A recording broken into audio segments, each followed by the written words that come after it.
حضرت فاروق عمر فاروق رضی اللہ تعالیٰ عنہ کا عہد خلافت یہ اسلام کے ایکسپینشن کا دور ہے.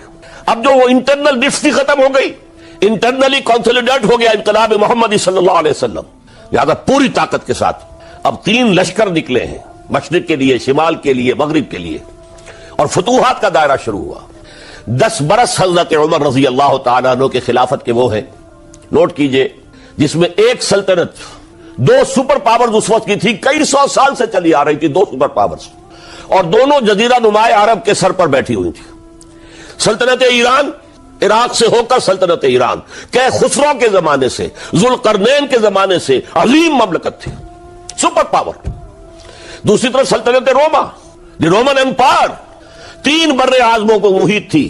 رومن امپائر پورا شمالی افریقہ اس کے تحت تھا, پورا مغربی ایشیا اس کے تحت تھا, شام اس کے تحت تھا, ترکی اس کے تحت تھا, اور یورپ کا سارا مشرقی علاقہ اس کے تحت تھا.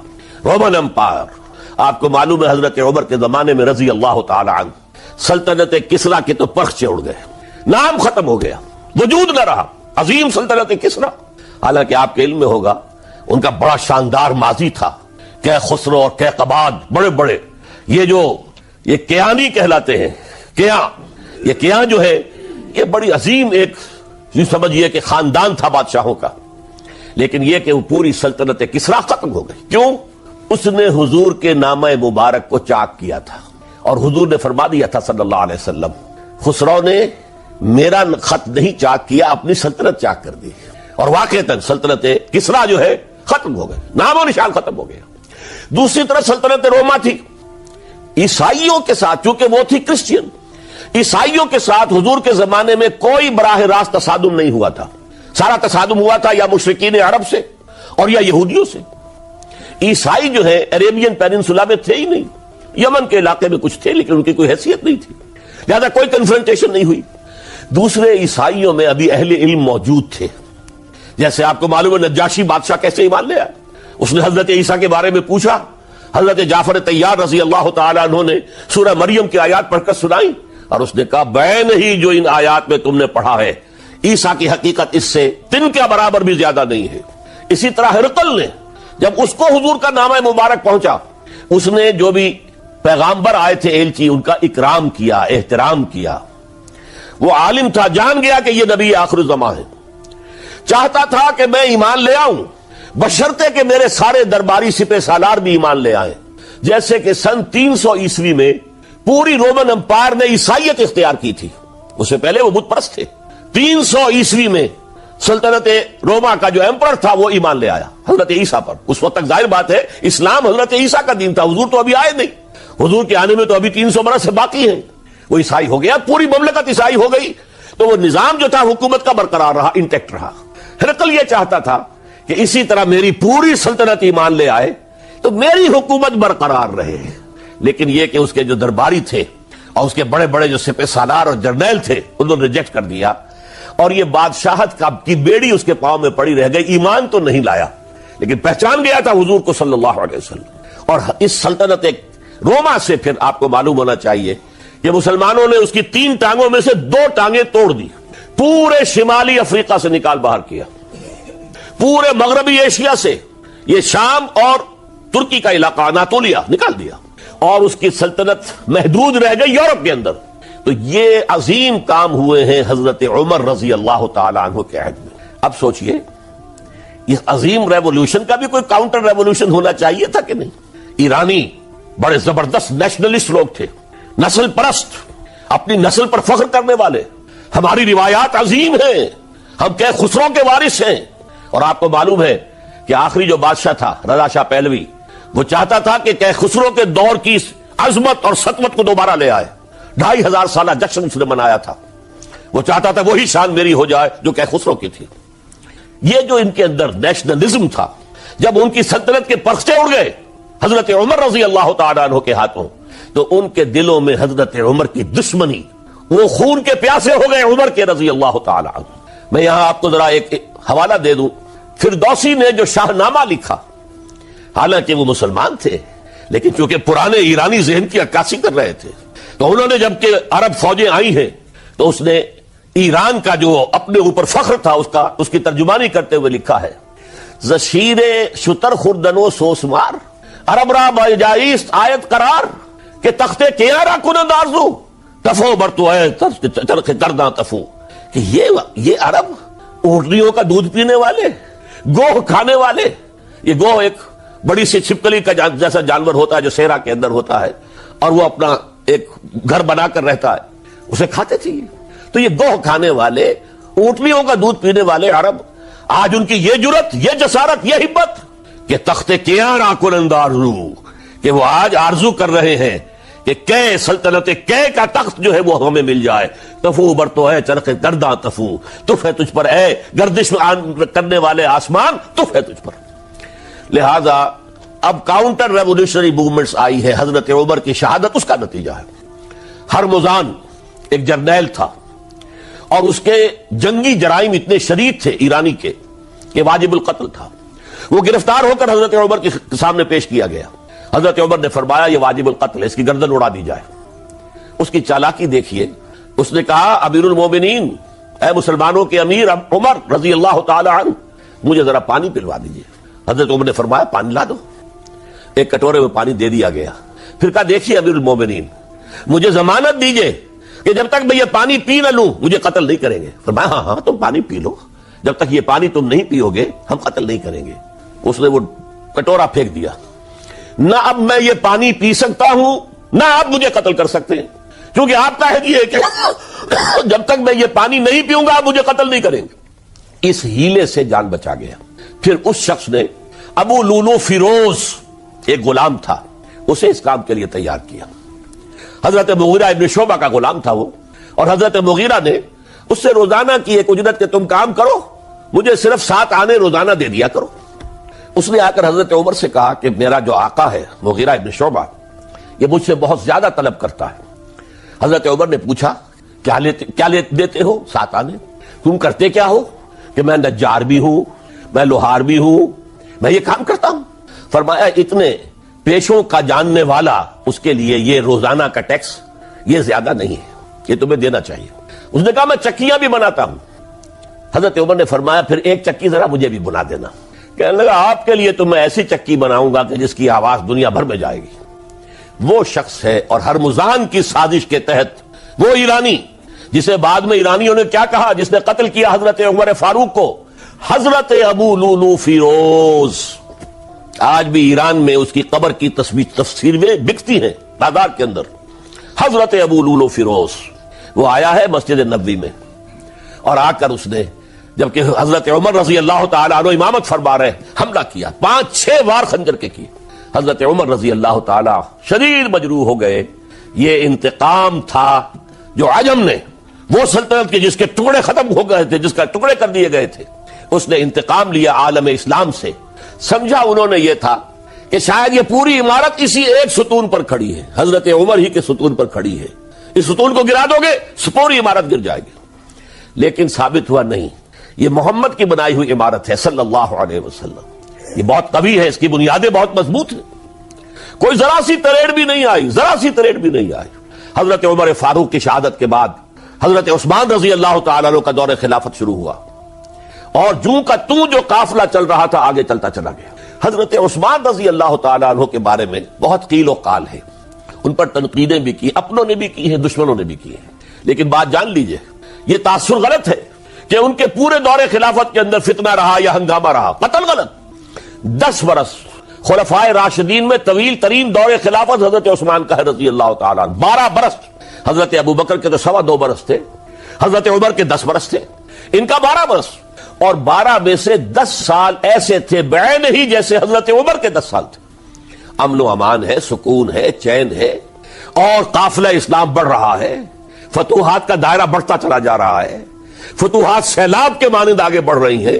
تھنتا نہ تھا کسی سے سیل رواں ہمارا یہ سیل رواں کوئی روکنے والی کوئی طاقت دنیا میں رہی نہیں تھی. کسرا ختم، سلطنت ایران ختم، اور دوسری سپر پاور سلطنت روما، اس کی 3 میں سے 2 ٹانگیں توڑ دی گئی، 1 رہ گئی. اب کون تھا؟ خارج میں کوئی طاقت نہیں تھی جو اسلام کے اس سیلاب کو اور پوری نوع انسانی پر اتمام حجت اور اللہ کے دین کو پہنچانے کے راستے میں رکاوٹ بن سکتی. اب ایک فتنہ اٹھا. دیکھیے حضور کی کنفنٹریشن 3 مذاہب سے ہوئی تھی.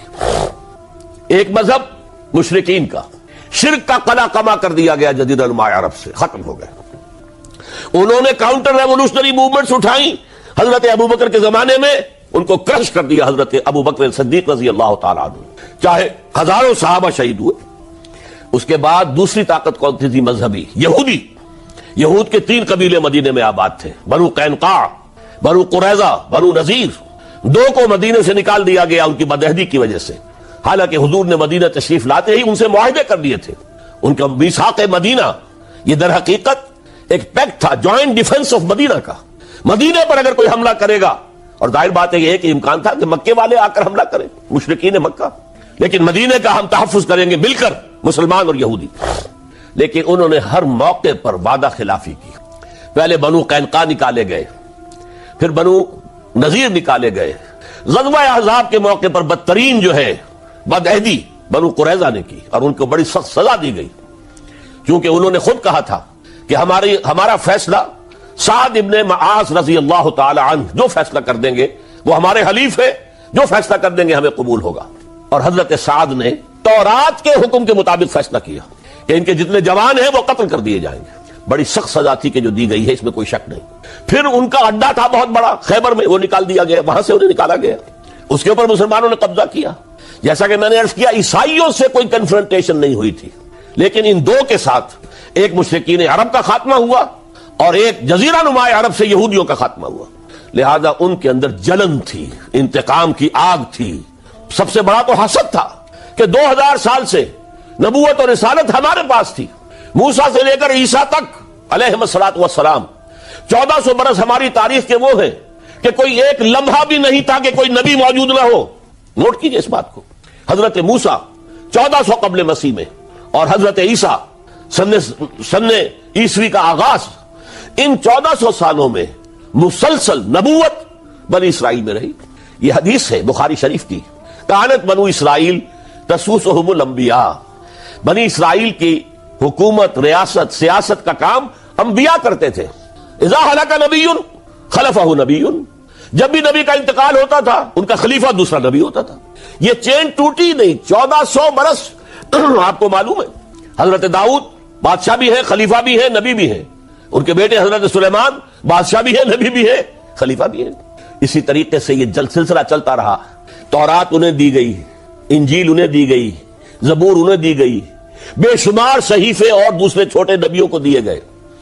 لیکن پھر اللہ تعالیٰ نے نبی آخر الزماں کی حیثیت سے محمد الرسول اللہ کو چن لیا، جو اسرائیلی نہیں تھے، جو اسماعیلی تھے، حضرت ابراہیم کے بڑے صاحبزادے حضرت اسماعیل علیہ السلام کی اولاد میں سے۔ اس پر انہیں سخت رنج، حالانکہ وہ پہچانتے تھے حضور کو، ان کی کتابوں میں جو نشانیاں لکھی تھی وہ پوری حضور پر جو ہے متفق ہو رہی تھی۔ قرآن کہتا ہے یعرفونہ کما یعرفون ابناءہم، وہ ایسے پہچانتے ہیں محمد کو صلی اللہ علیہ وسلم جیسے کہ اپنے بیٹوں کو پہچانتے ہیں، لیکن انہوں نے نہیں مانا۔ بدترین دشمن، حسد کی آگ میں جلنے والے، اور آج تک وہی معاملہ ہے، ان کی نیچر تبدیل نہیں ہوئی ہے۔ اب جو کچھ قیامت صغریٰ آنے والی ہے مڈل ایسٹ میں، عراق پر حملے کے بعد جو کچھ ہوگا، اس سب کی سازش کس نے کی ہے؟ یہود نے۔ یہ ساری اسرائیلی سازش ہے۔ بہرحال یہ علیحدہ بات ہو جائے گی۔ اب انتقام یہودیوں کا آیا۔ یہودیوں کو یہ معلوم تھا ہم تعداد میں اتنے کم ہیں اور ڈسپرسڈ ہیں۔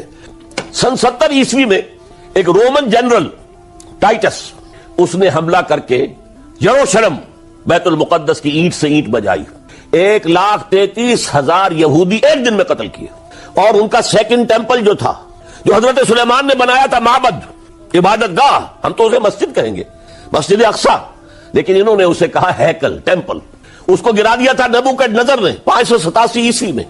دوبارہ انہوں نے بنایا، اسے ٹائٹس نے گرا دیا، وہ آج تک گرا پڑا ہوا ہے، آج تک۔ صرف ایک دیوار اس کی سلامت ہے جسے وہ ویلنگ وال کہتے ہیں، وہاں جا کر ماتم کرتے ہیں، روتے ہیں، پیٹتے ہیں۔ اور اس کو اس وقت سے نکال دیا گیا یہودیوں کو، نکل جاؤ فلسطین سے، بھاگ جاؤ یہاں سے، دفع ہو جاؤ۔ لہذا وہ ڈسپرس ہو گئے، کوئی یورپ چلے گئے، کوئی روس چلے گئے، کوئی ہندوستان چلے گئے، کوئی افریقہ کے ممالک میں چلے گئے، کچھ ایران میں آ گئے۔ یہ سب، اس کو وہ کہتے ہیں ڈایاسپورا، ہمارا وہ دور جس میں ہم دنیا میں منتشر تھے۔ جب پوری دنیا میں منتشر تھے تو ظاہر بات ہے کسی فوجی مہم کے ذریعے سے مسلمانوں سے انتقام لینا ممکن نہیں تھا، لیکن انتقام لیا ایک ایسی سازش کے ذریعے سے ایک ایسا فتنۃ الکبریٰ جو ہے برپا کیا ہے، جس کا کہ میں ابھی آپ سے اندازہ کرتا ہوں، جس کے نتیجے میں حضرت عثمان رضی اللہ تعالیٰ عنہ شہید ہوئے۔ اس کو یوں سمجھیے کہ حضور کے دور میں جن لوگوں نے شہادتیں پیش کی، انہوں نے اسلام کو قائم کرنے کے لیے شہادتیں دی۔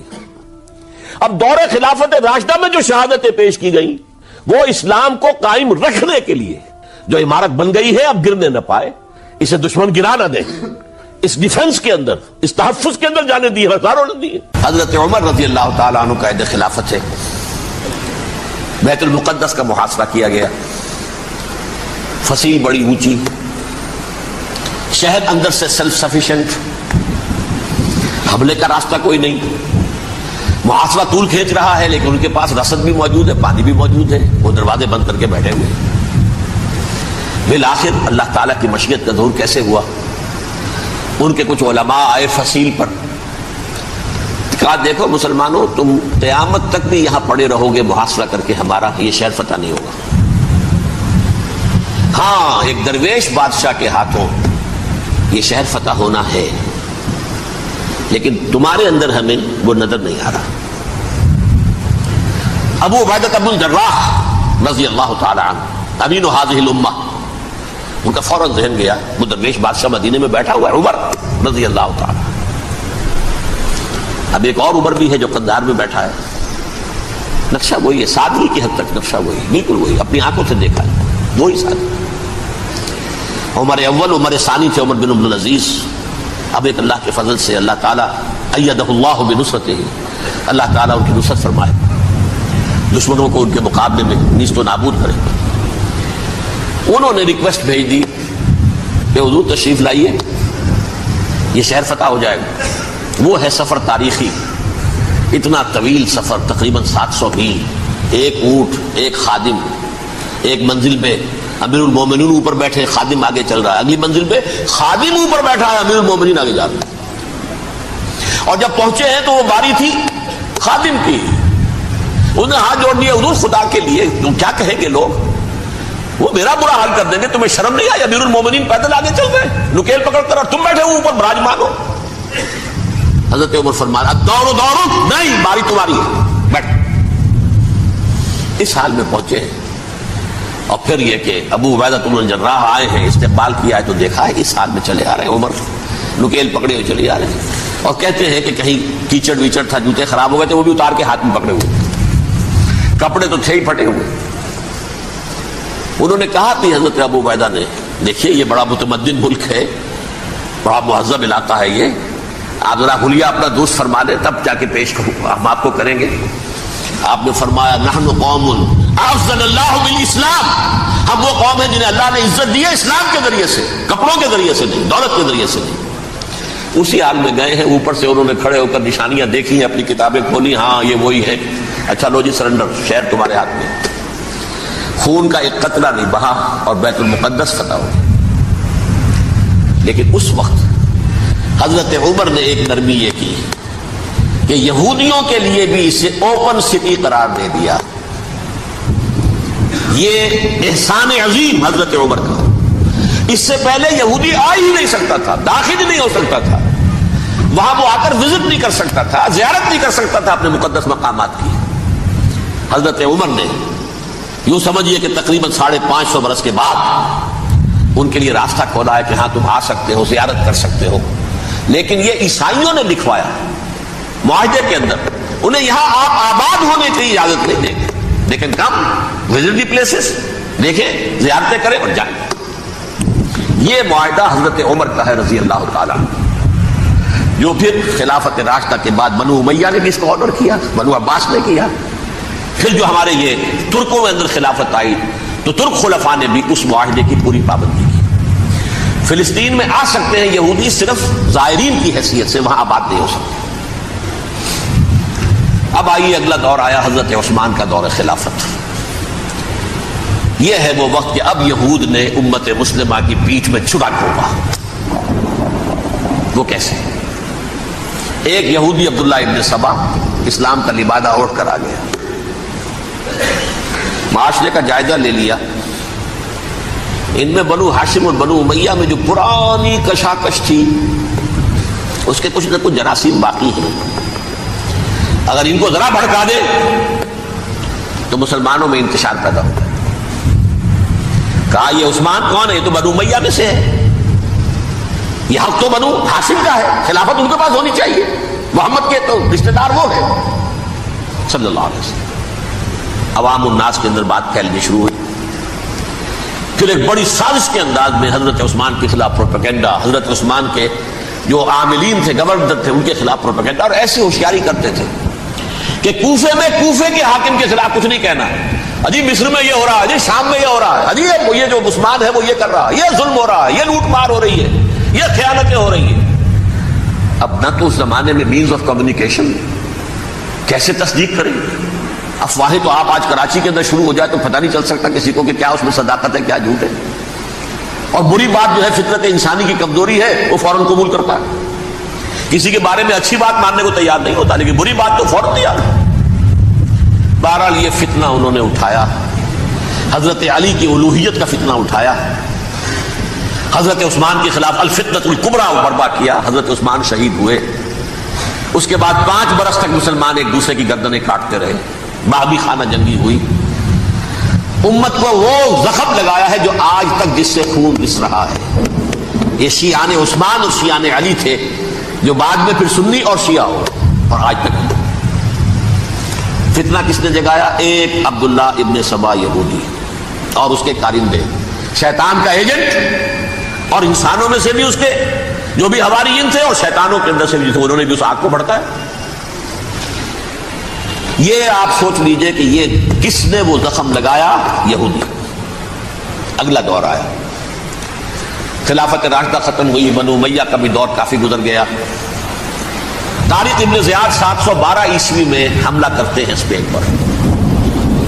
اسپین اس وقت عیسائیت کا بہت بڑا گڑھ، بڑے کٹر ترین عیسائی جو ہے وہ اسپین میں. لہذا یہودیوں کی وہاں بہت پٹائی ہوتی تھی، میں بتا چکا ہوں، دشمنی تھی، چلی آ رہی تھی. عیسائیوں کے ہاتھوں یہودیوں کی وہ تو سن 300 عیسوی سے ایمپرر کانسٹنٹائن کے بعد سے شروع ہو گئی. اس حوالے سے یہودیوں نے اس وقت چالیہ کی یہ برتی، کچھ راستے واسطے بتائے، کچھ مدد کی طارق ابن زیاد کی. طارق ابن زیاد نے انہیں اپنا محسن سمجھا. ہسپانیہ فتح ہو گیا تو یہودی چونکہ محسنین کی فہرست میں آ چکے تھے، انہیں بہت اقتدار نصیب، بڑی سپورٹ مسلمانوں نے دی. ان کے بڑے بڑے علماء جو اسی دور کے اندر پیدا ہوئے، بڑے بڑے تھنکرز ان کے اسی دور میں پیدا ہوئے. بن گوریون جو کہ ایک وزیر اعظم تھا اسرائیل کا، اس نے یہ لکھا اپنی کتاب میں، Muslim Spain was the golden era of our diaspora. وہ ڈائسپورا جو 70 عیسوی سے شروع ہوا تھا اور 1917 عیسوی تک جاری رہا ہے، اس میں سے گولڈن ایرا ہمارا جو تھا وہ مسلم اسپین تھا. ہسپانیہ میں بیٹھ کر ہم نے عیش کیے. لیکن وہاں سے انہوں نے اور جو کچھ کیا، یہ تو داستان کے بہت سے گوشے ہیں، لیکن میں جس اسٹریٹ لائن میں چل رہا ہوں اس کے اعتبار سے ایک بات سمجھ لیجیے. وہاں بیٹھ کر انہوں نے اب عیسائیت کی پیٹھ میں چھڑا گھونپا، پروٹیسٹنٹ مذہب پیدا کیا، تقسیم کر دیا. جیسے شیعہ سنی کی تقسیم، عبداللہ ابن سبا، رومن کیتھولک اور پروٹیسٹنٹ کی تقسیم، یہودی علماء. ہوتا کیا تھا؟ ہسپانیہ کی یونیورسٹیاں ہیں، کارڈووا میں ہے، ٹولیڈو میں ہے، گریناڈا میں ہے، غرناطہ، قرطبہ، تولیتلا، اور وہاں آتے تھے لوگ. فرانس سے چلے آ رہے ہیں نوجوان پڑھنے کے لیے، جرمنی سے چلے آ رہے ہیں، اٹلی سے چلے آ رہے ہیں. 3 ہی ملک قریب ترین پڑھتے ہیں سینٹرل جو یورپ کے ہیں. یہاں پر جو ہے وہ اسلام جو نور پھیلا رہا تھا اس سے بھی مستفیض ہوئے. جہالت کے جو ہے پردے ان کے وہ چھٹے. اس کے ساتھ ہی وہ یہودی وہاں ان کے اندر جو جراثیم داخل کر رہے تھے وہ اس عیسائیت کے خلاف بغاوت تھے جو اس وقت دنیا میں